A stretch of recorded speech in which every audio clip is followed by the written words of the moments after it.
Live from our living room, it's from Long Distance to Marriage with Andrea and Rich. We're a once long-distance couple who closed 5,000 miles of distance and made it through to marriage. We talk long distance, marriage, and relationships.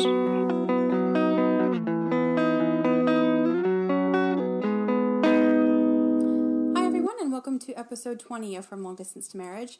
This week we have a really special episode for you. We have our first ever guests, which is something we're going to be doing as often as we possibly can.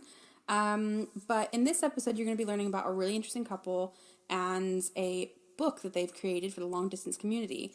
This is the LDR activity book, and you can find out more about it at the couple's Instagram page, which is ldr.activities, and their website is ldractivities.com. We'll put all that information in the episode description. But they've done a really great offer for our listeners. You can get 20% off with the discount code LDTM, so the abbreviation for long distance to marriage. That's LDTM. So you're going to find out more about this couple, why they've created the LDR activity book, in the interview now. Enjoy. Sam and Jared here, and they're a really interesting long distance couple. Do you guys want to say hi? Hello. Hey. So why don't you just start by talking to us about and telling the listeners what you guys have put together with your activity book. Sure, ladies first. Okay. So Sam and Jared, and we are the co-authors of the LDR activity book. So last year, we created a book for couples who are in long distance relationships. And it's essentially a really fun, interactive, colorful, hard copy book that you and your partner complete from a distance. Awesome. And what gave you guys the idea to do that? Yeah, so I'll take this one. Sam and I were in a long distance relationship for about a year and a half after I moved from Toronto for my job to San Francisco. And once we were ending that period of time in long distance, we realized how much we had really learned from the experience. And we also really wanted to use our entrepreneurial spirit and expertise to put something together that would really help others. We're a pretty intense couple. We had different routines and different tips and tricks that really helped us during our time. And we also chatted with a lot of other couples throughout the year and a half and afterwards, learning about what worked for them and what didn't work. So we said, hey, we have all this information. We're both entrepreneurs. It could be really fun and exciting to start a business together. Why don't we see what we can put together? And that was the genesis for the LDR activity book, and it built from there. So you mentioned Toronto and San Francisco. We haven't really haven't asked how you met, where you got, like how far apart are you? Are you still long distance? Can you give us just a bit of backstory about that? For sure. Our meet cute. Have you heard that term? Is that popular where you are? Meet cute? Not that we're aware of. We must be missing something. It's when you meet someone not from an online dating app and you have like a meet cute story. That's what people call it here. Okay. Yeah. So our meet cute story was, I was actually working for an innovation conference in Toronto. And this was right before Jared was moving to San Francisco. He was still in Toronto. And at that point he was, halfway out the door.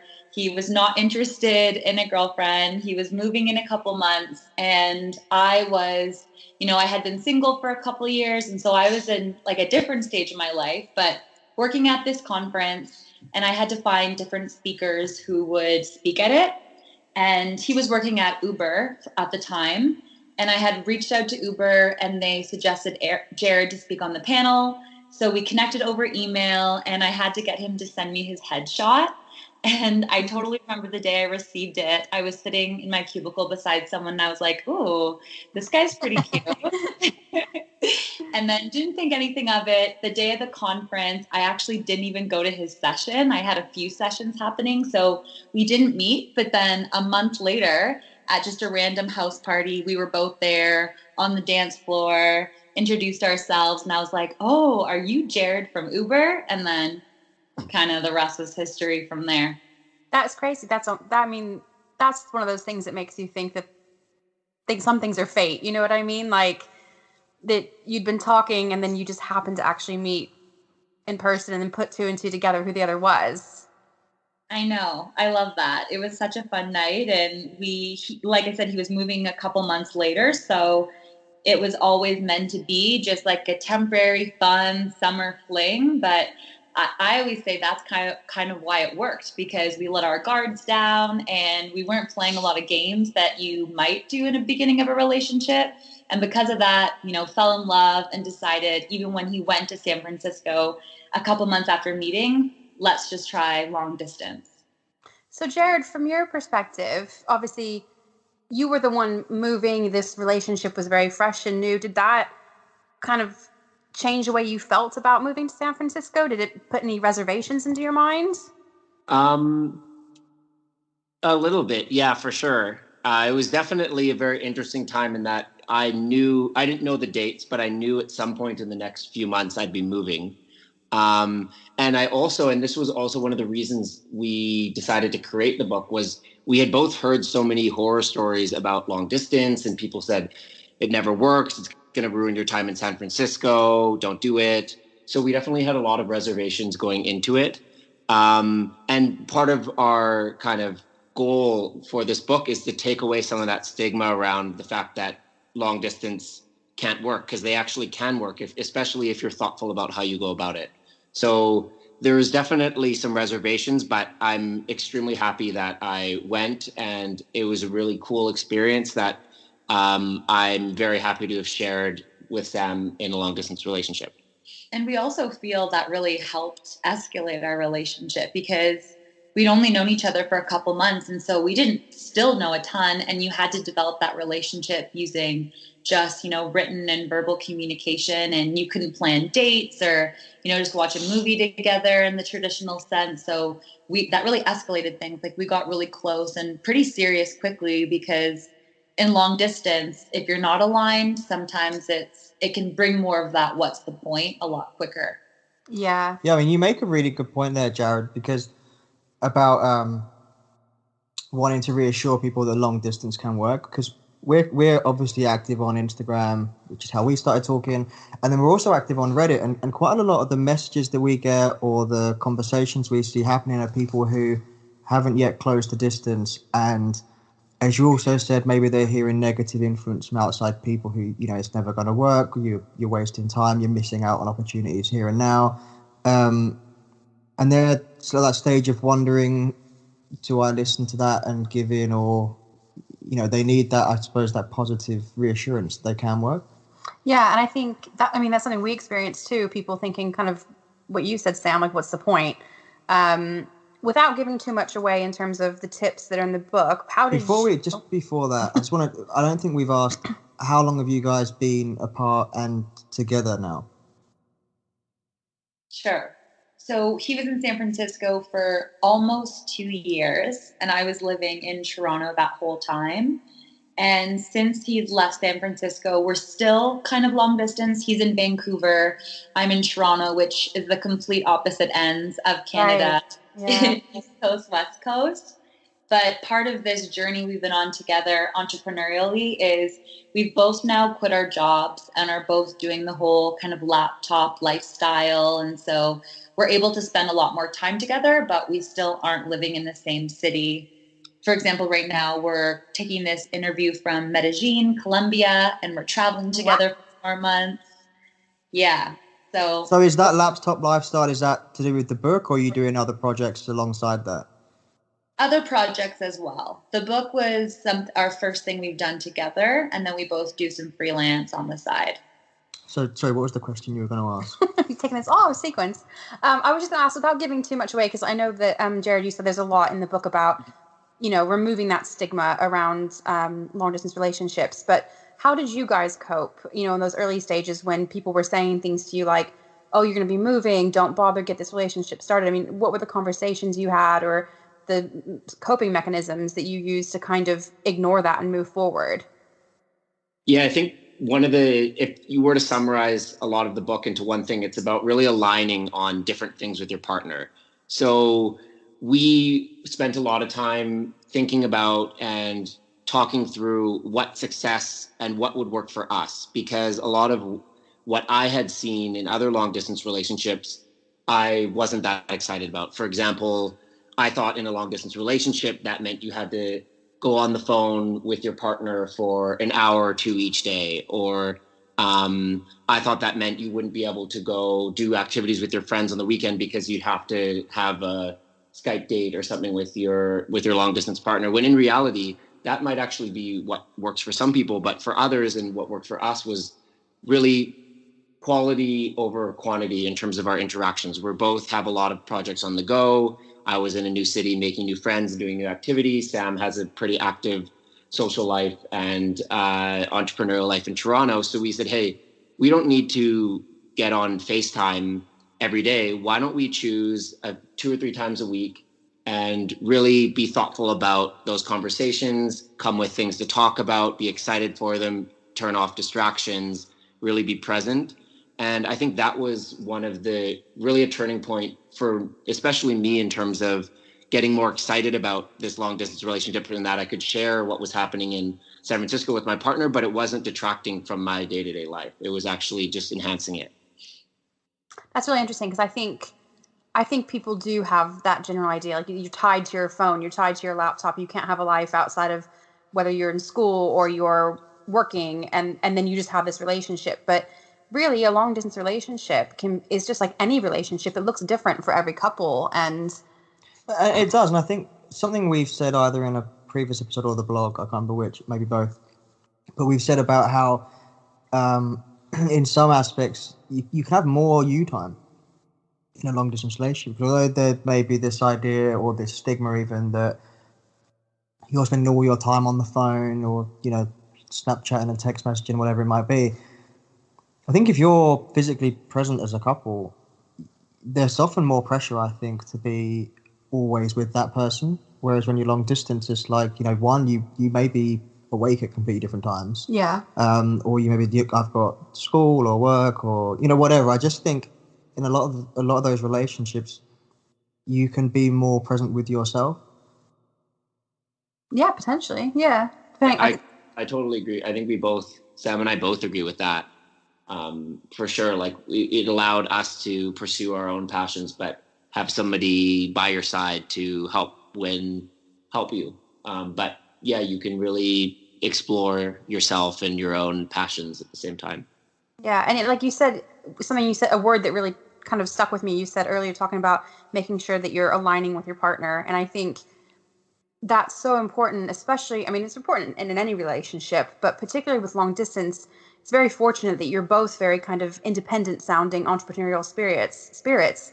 So I think it's important that not necessarily that you're the same type of personality, but your personalities match well so that you can cope with that. A person who maybe wasn't, quite independent and maybe did want to be tied to the phone all the time, maybe wouldn't work with someone who didn't really want that kind of formation in a relationship. And it's things like, your long distance, especially genuinely like far apart, you're not going to bump into them out and about. So there's none of that pressure of if you say you're really busy, say you're building a business, if we're, talking about being an entrepreneur, but you may be out and you bump into them. They could be, why didn't you invite me? Why so you're saying long distance is good because you can lie to each other? Is that I didn't say lie. I'm not saying being distant, but there's no expectation of, if I do this, I need to make sure they're with me or I invite them, or there's none of that sort of potential. But depending on the type of partner that you have, I just know there are some people, men and women, who are just like, I need to be attached to you 24/7. And if you're in the shop, why am I not in the shop with you? Yeah. Potentially, yeah. There's no lie. I'm not promoting lying at all. No, we don't promote lying. So can you tell us a little bit more about kind of how you decided what to put in the book in terms of the content that you focused on? Because you partnered with a psychiatrist, right? Yeah, a psychologist who specializes in relationships. So how did that come about? For sure. The whole process of creating the content from the book, essentially from like the idea stage to actually having a sample in front of us, was about 6 months. So it was a pretty accelerated process, but that was also because it was at the same time we had both, quit our jobs. Jared was now moving back from San Francisco to Canada. And we decided that rather than fly all of his stuff back, let's take a 5-day road trip, up the coast, West Coast. We'd always wanted to do that. We'll drive all of his stuff home. And whoever isn't in the driver's seat will have a laptop open. And let's just use these 5 days to do the first hurdle of the book. Let's reflect on the last couple of years, what worked, what didn't. It was a really great exercise for us to go through as a couple to reflect on all of that. But also that's how we came up with like the first skeleton of here are the themes, here are the types of activities, because the root idea was to make it interactive and to make it fun and something you could create like an experience around. So that was the first stage. And then the second stage of our research collection was now surveying other couples who were either in long distance relationships currently or who had been one in the past, and getting on phone calls, sending out surveys. And that was also a really interesting stage because it started with people we knew, but then people would recommend other people. So we talked to couples in like Amsterdam and across Europe, and couples who were in long distance marriages, new moms whose, their partner wasn't there and they had a baby, and like the element that played. So that was fascinating. And then the final stage was when we incorporated the insights from a registered psychologist, which really took it to the next level in terms of making sure it was sound and that there was, strong content there to help broach some of these topics. So how did the psychologists, how did that idea come about? How did you find the right one? I'm just curious. Yeah, that's a good question. Well, we don't necessarily talk about it that much in the book, but the psychologist is actually my mom. And cool. she's a psychologist who's focused on relationships, and she has over 30 years of experience. So from the beginning, we always knew that she would be a great resource for the book. And she was very excited to kind of help us and participate in this because she is later stage in her career and really loves kind of helping the new wave of how couples are thinking about the relationships come to fruition. So that's how that came. That's really cool. And I think it gives it that element that I think sometimes people can think, the people who haven't been involved in a long distance relationship or have never had one themselves can think that they're not as serious. And like I think Sam, you said earlier, you things accelerated really quickly with you, and that does happen when you're communicating the way you are in a long distance relationship. So there's a real lack of resources, I think. I mean, there's, going to a bookstore and there's podcasts about relationships and there's so much kind of that self-help relationship focus, but there's so little about long distance, and those are the people that really need the support. So I think it's a really exciting. Yeah, I mean, what did both of you, just real quick, what did your parents think of you being long distance? It's a great question. I don't think I've been asked that before. My parents saw the kind of spark and the, magic in Jared and I right away. I think they had seen me bring a few other boyfriends home before that were not a great fit. And they just could see that Jared and I had a really similar vision for the future of our lives.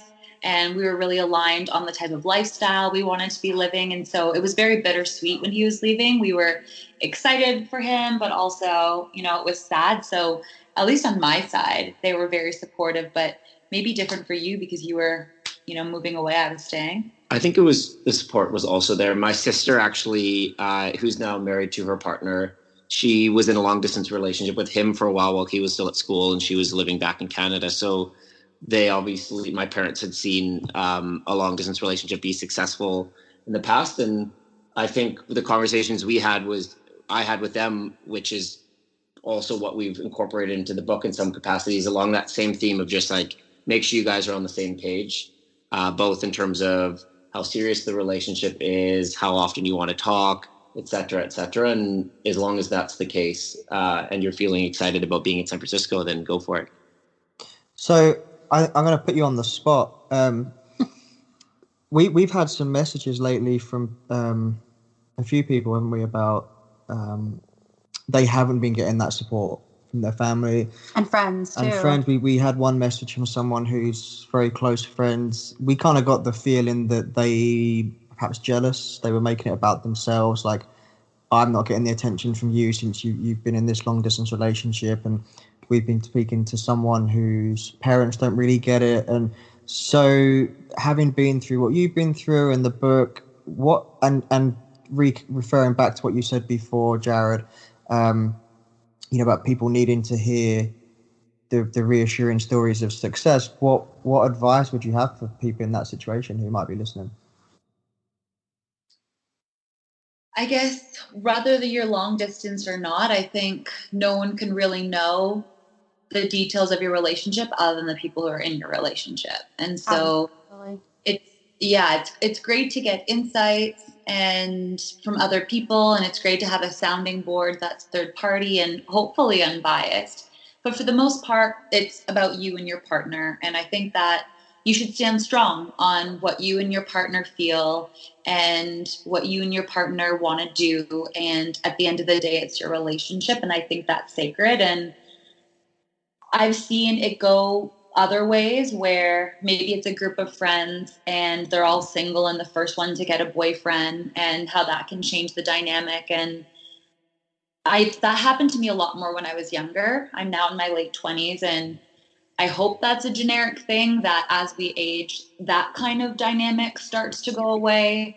At least I've noticed it less, but that can happen. And it's really tough. You want the people around you to be supportive of your wins, whether it's a career, just because someone's having trouble finding a relationship they're happy about, you should still be able to be happy for your friends. And so I think that's a really good point that maybe people don't think about enough, that if you're in a long distance relationship and you're not getting that support from friends and family, it may not just be because you're long distance. There's plenty of no distance relationships where there's still that jealousy or lack of support, or I don't agree with the person you're with. And so, for the people who are in that situation where it's long distance and they're thinking, is this worth it?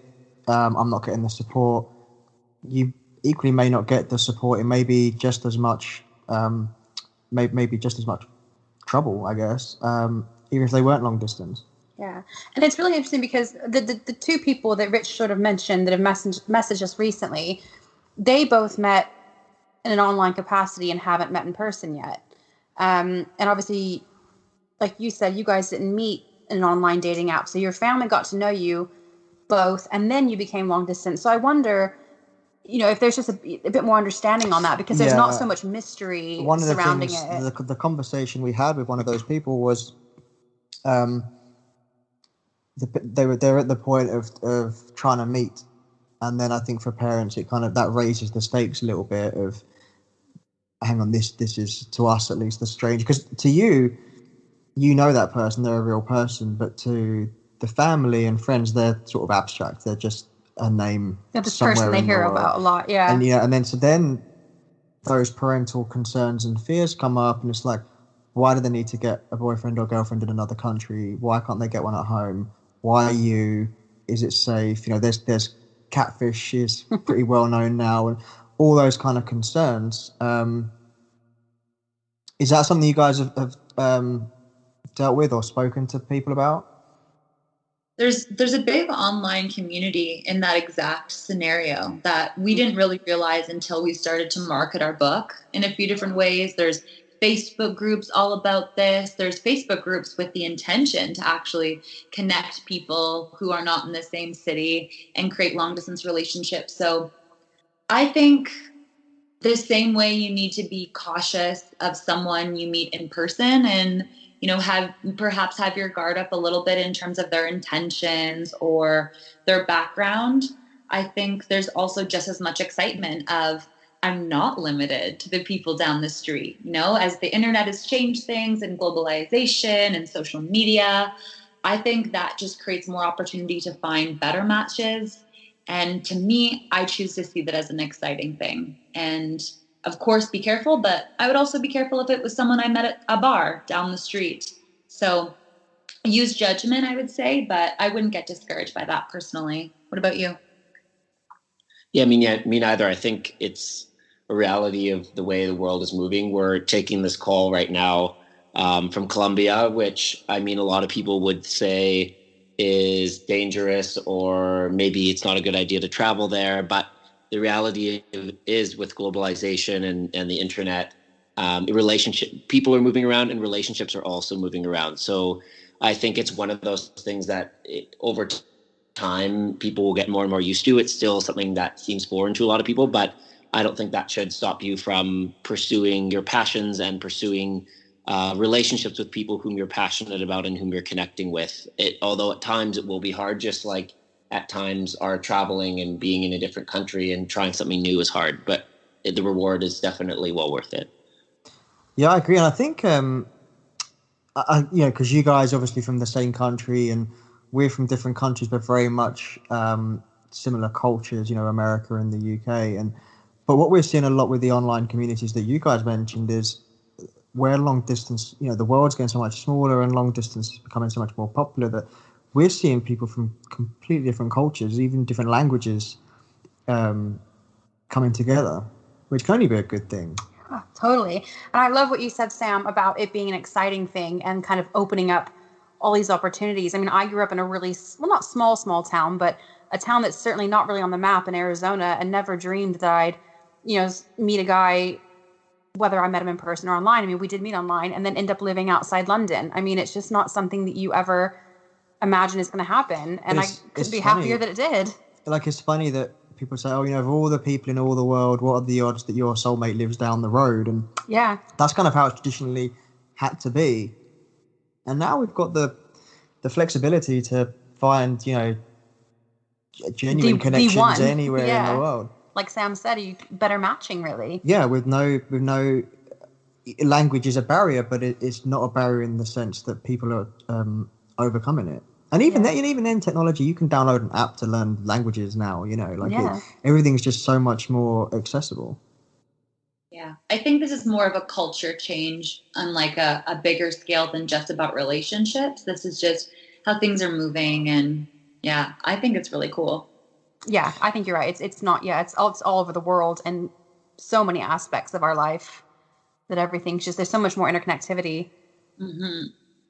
So just going back to the book, you said earlier on that you were talking to long distance couples or parents in different places and all the different potential scenarios that could be long distance.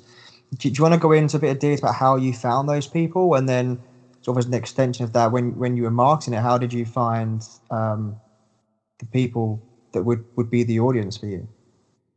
Yeah, so we definitely approach that in a variety of ways. As I mentioned earlier, Sam and I are both kind of intense people. So when we were going into a long distance relationship ourselves and during, we definitely chatted with friends who we knew who had been successful or unsuccessful in terms of some of the things that worked for them. And then we were able to, once we thought about creating this book, kind of reach out to them to gather input. But then we also really used our social media to get people to chat with. So we posted on Facebook and Instagram, and we really saw a kind of snowball effect in terms of people who said, hey, I was in a long distance relationship, referred their friends. People, it's definitely one of those topics that people get interested in, whether it be because of something that failed and they think, oh, they'll never work, or they worked and they think, oh, this is super exciting. So it definitely gets people excited, and people were very, very open and interested to sharing their experiences with us, which was great. I think another thing that helped is, in classic millennial fashion, we had shared a lot of our LDR relationship on social media prior to the book.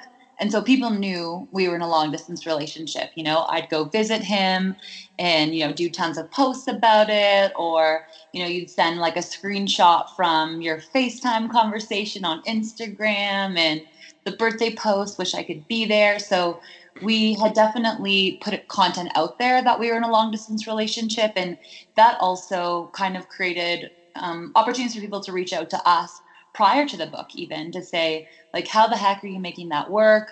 Good for you. I could never figure it out. And so it was over 2 years, we kind of positioned ourselves almost as like thought leaders in this space, because we were so open about our experience. So was it about 2 years that you were together before you started writing the book? Exactly. So just as you mentioned social media, this might be a good time to just take a second for you guys to plug your social media accounts, where people can find you, if you've got a website and all that kind of stuff, you can plug it here. And where people can find the book as well. For sure. Well, we're on Instagram. That's probably our favorite place to find us, and we totally follow back. So definitely hit us back. Our handle is LDR_activities. And then you can also purchase our book and find out more about us and our story on our website, which is www. So I know, so you guys use Kickstarter to start funding the project. Is that right? Yeah.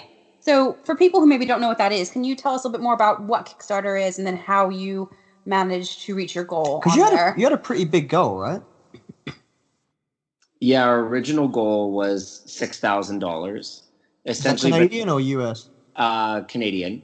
And for people who don't know what Kickstarter is, it's a platform for crowdfunding. And for people who don't know what crowdfunding is, because it's kind of still quite a new thing. It's essentially crowdsourcing or bringing in a variety of people to essentially pre-order your product before it actually has gone on sale or hit the market. So before we pressed go on the creation of our book and printing about 1,000 copies, we had already raised money to help cover some of those costs. So essentially, we weren't out of pocket or spending our own money for all of the books that we were going to sell. And then these people got those books at a discount when they actually were released, which happened earlier in January. So how many backers did you end up getting? Do you know the number? We had about 200, and then we closed at just over 10,000 and we had the campaign live for a month. Yeah. So I mean that sounds amazing. Incredible. So yeah. How did you actually succeed that? Yeah, so I mean, there's no kind of silver bullet when it comes to Kickstarter. We definitely did a lot of research online, and we can talk about, for those who are interested, a couple of the things that really worked and didn't work. The main thing, honestly, with that it comes down to for Kickstarter, at least that we found, and what we also heard from other products that were successful, is that it's really, really a lot of hustle. So you really have to sit down and think about who's in your network, and really be a bit shameless in terms of reaching out and saying, hey, we're launching this product on Kickstarter. Are you interested, or do you know anyone who is interested? And really tap into your network there. And I think what we did that was better than I've seen other Kickstarters do, that people have reached out to me, is we started the process early. So it was definitely more authentic in that it wasn't saying, hey, we just launched our Kickstarter, do you want to buy our book? It was saying, hey, we're thinking about launching this Kickstarter in a few weeks or a month. We'd love to know if you might be interested in purchasing, or you might know anyone else who's in a long distance relationship who could be interested, to start the conversation early, as opposed to it just being kind of an ask after you've launched, I think really helped. And another thing I think that worked for most campaigns, and especially ours, is the long distance relationship community. I'm sure you know as well, it's not that massive, right? It's a very specific type of person that we're creating this content for. And so a lot of people we know aren't in a long distance relationship, but the point of crowdfunding is to help raise the money that you need to do a big production run. So we had a reward level where it was $15. Let's say you don't want to spend the full $35 for the book, but you want to support us, you're our friend, and you believe in what we're doing, you could donate $15, and in return, you would get a personalized thank you video from us. We also sent you the intro chapter of the book digitally. And so that worked out really well too. I think we had maybe 40 or maybe even 50 people do that alone, which we would have missed out on all of those donations, sort of say, if we just launched with, okay, buy the book, and that was the only option to support us. So let's talk about the book a little bit then. So for people listening, they can visit your website, ldractivities.com, and buy the book. Hopefully there'll be a discount code for our listeners to get it. What can they expect to actually read in there? You know, what kind of tips or activities do you have for them to do? And if you've got like, is it over a period of time to, you know, is it like a month of activity? Is it just whatever they want, whenever they want? How have you structured it? Yeah, that's it. Those are some great questions. We thought about this for sure. I mean, when we originally were brainstorming, we were like, oh, do we want to make it sort of a week by week thing or a 6 month kind of track that you go on? But we decided in the end to kind of make it a choose your own adventure. So we have 8 chapters, and each chapter is on a different theme, but each chapter goes through a similar type of process, which is saying, here's why this specific topic is important. Here are some of the things that work for us. Here are some best practices. And then it ends with an activity you usually do first, a part of it by yourself to really make sure that you think about the question and your view on it yourself in an unbiased way. And then you do an activity with your partner along the same topic afterwards. And then sprinkled throughout the book, we have fun activities like sexy crosswords or word search or like drawing a picture and messaging it to your partner, just kind of some fun things sprinkled throughout. All of activities are meant to be relatively approachable, and some are more fun than others, but we definitely tried to keep the book easy and approachable for anyone. Great. And then we can talk also a bit about, in terms, Sam, maybe you can talk a bit about what some of the chapters we have in there are. Yeah, some of the themes we have is the book kind of also starts off with more foundational topics. So yes, it's choose your own adventure. And the first intro chapter tells you, feel free to skip ahead, tear things out, scribble things in. Like, we really want you to treat this almost as a scrapbook in a sense to represent this time you've spent in a long distance relationship. But at the beginning of the book, it is more topics around aligning on things like communication. So anything from, how often we should talk, what forms of communication are we going to use most. Our favorite is around some like conflict resolution that can often come up in communication. So we encourage our readers to come up with like a code emoji where, let's say someone sends you a text and you don't love how it lands. Rather than, have a reaction or get mad at them, you just kind of send this code emoji back. The person receives it. They're like, oh, really good idea. Yeah, they didn't interpret that. And then they will reframe their message. So that's just an example of something we did. And the book starts with stuff like that. I think we could use that tip now. We're not even long distance anymore. Yeah, texting can be dangerous. Maybe your next book is just how to survive marriage or long-term relationships. Yeah. I think that's really, really interesting. And because that's a really, the positive thing about that, as everyone knows, I'm sure, but you're expressing your how displeased you are without reacting in an angry way, which is sort of the default position, I guess, most people would have. I'd speculate. A lot of people. Don't talk to me like that, whatever. And that's a really, really positive way. It's a neutral way to deal with that. Well, sorry, go ahead. I was just going to say, one of the themes that we definitely talk about in a few chapters of the book is assume good intent. That was one of the things that my mom, the psychologist, is big on in terms of not assuming the worst. Assume that the person is trying their best and assume that they didn't mean what you might think they said or did until you are proven otherwise. And I think that's really important, whether you're in a long distance relationship or not, is to just give the person the benefit of the doubt and allow them a chance to explain themselves or change around what they intended. Yeah, that's hugely important. Because I say that quite a lot, that not just in a relationship, just in life, I think few people really set out with the intention of ruining your day. Yeah, people for the most part are completely decent and don't want to upset anyone. And we've mentioned in a previous episode that individuals go through life, accumulating experiences and whatever, and they mold you into a specific person and you've got preferences on how you are communicated with, how people look at you, talk to you, even physically if they touch you or whatever. And someone else can come in your life and not know what your preferences are and can very easily get on the wrong side of you.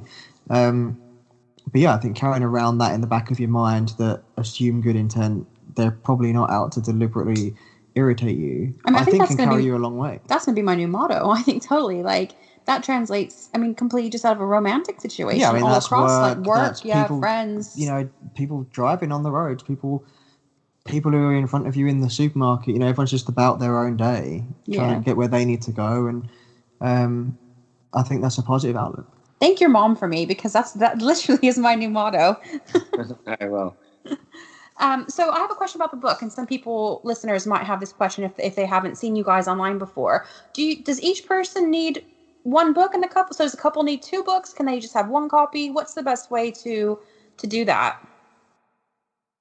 Our recommendation is for you to each have a hard copy of the book, especially if you're in a traditional long distance relationship, because you'll want a copy, like Jared said, to do some of the activities on your own first. I think the mistake a lot of couples will come into is they'll have the intent of, okay, let's have the conversation. Let's align on things like how often should we talk, or even issues like trust. You know, what are my boundaries? What are some of my trigger areas? And I think the mistake people make is you go into that conversation and maybe you've thought about it a little bit, but if someone's more comfortable with those topics or is even the first one to answer, it's even like negotiating like a sale of some kind. Whoever kind of gets the first word in will often, bias the rest of the conversation. And so we really stand by the fact that you want to think about these things ahead of time and write them down so that when you come together, you know what your stance is and you want to co-create from that versus,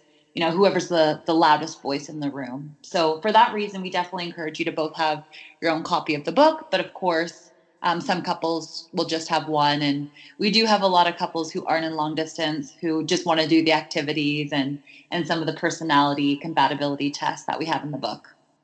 So for people who can't get to, or maybe I suppose some of the people we've seen in the online community, they're in, for want of a better word, secret long distance relationships. Maybe their family isn't supportive of it. For the people who may be unable or maybe afraid to have a physical copy that people could find, do you guys have or plan to have any online or downloadable resources they could use?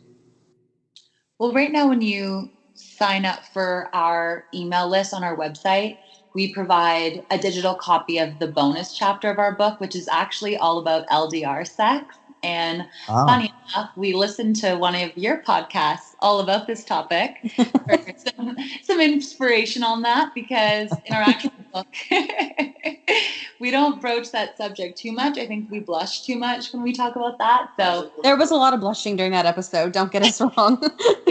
It was really great. We listened to it on this trip, actually, when we were in Panama. Yeah. We were in a bus. Oh, thank you. Oh, great. Glad to hear you enjoyed it.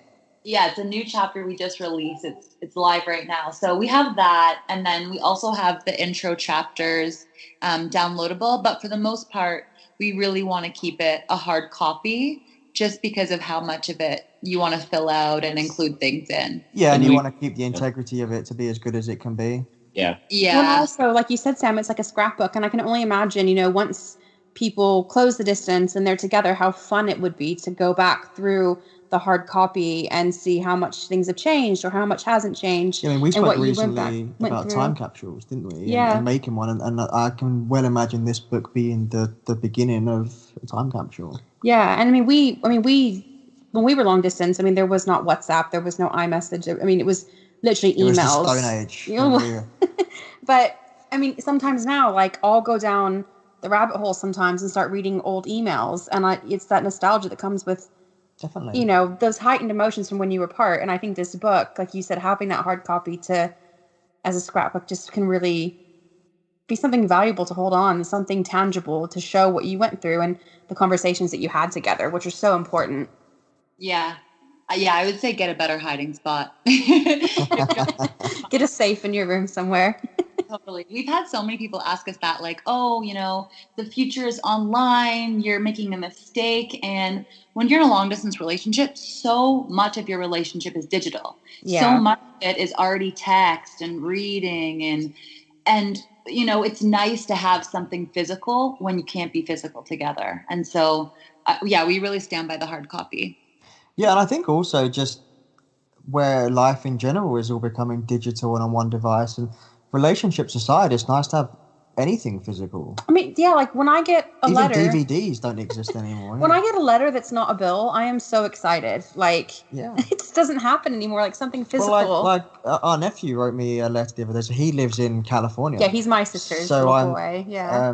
Andrew's made the point on an episode of ours that when your relationship's no longer long distance, the rest of your family is, and I think that's an important point. So we are now long distance for my family. Your family. Yeah. So like, he is 6 now. Yeah. So he wrote a letter to his other uncle, and you were jealous. I kind of joked at him like I didn't get a letter, and then the other day I did, and so it meant much more than a text message would or a video, or an email would, or so yeah. There's something very personal and I suppose tangible about physical things. Yeah, I mean, we spoke for a long time online before we ever even heard each other's voices or anything. But I remember getting my first letter from Rich and just seeing his handwriting was an intimacy that personal, yeah. It's an intimacy that I think people can take for granted. That these are things about a person that you don't always see when you don't see when you're long distance. And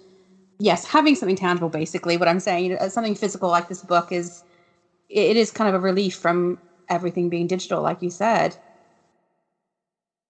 Yeah. You also you made the point that not everyone who reads it's in long distance. Would you say that it's valuable for people in quote unquote regular relationships? For sure.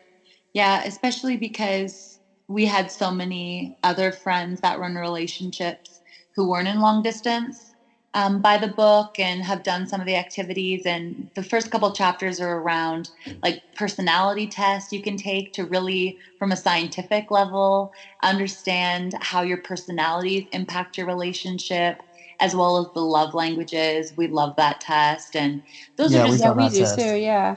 Yeah, it's so good. So I think these are activities that any couple should do. And then, of course, ones around, planning the perfect visit.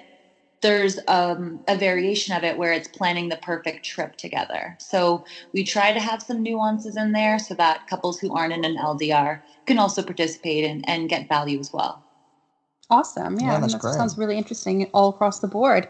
So I think we're probably at the point of nearing wrapping this up. Is there anything you guys wanted to mention or plug or explain while you've got the chance?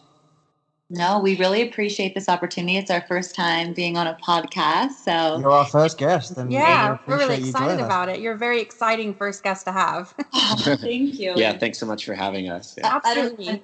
Will come out, but it's Valentine's Day, which is even sweeter that we're incorporating this as part of our Valentine's Day date today. So thank you as well for that. Absolutely. And you too. Yeah, thank you. And we will be we've discussed a giveaway, which I think we'll work out the details. I know you guys have to run off to an appointment now, but we can work out those details and tell our listeners a little bit more about how they can win a copy of the book. That sounds amazing. That'd be great. And if anyone has any questions, we include some contact details on our website as well. So we're always happy to personally answer any questions or comments anyone has about what we're up to. So yeah, and we'll list your Instagram and your website in the description for this episode as well, so everyone can find that more easily. The discount code we're going to create later today. Yeah, we'll do it today. Great. Well, thank you guys so much. Yeah, thank you guys. And where are you off to next? Where's the rest of your trip taking you? We're going to be in Colombia for a little bit longer, and then we're heading south to Peru. Oh, that's nice. Are you doing Machu Picchu? We're going to do some form of it. We don't know if we're going to do the traditional hike, but we'll be there in some context. Awesome. We'll have an amazing time and enjoy your guys' time together. Thank you. Yeah, thanks so much. Thanks. Bye, guys. Bye.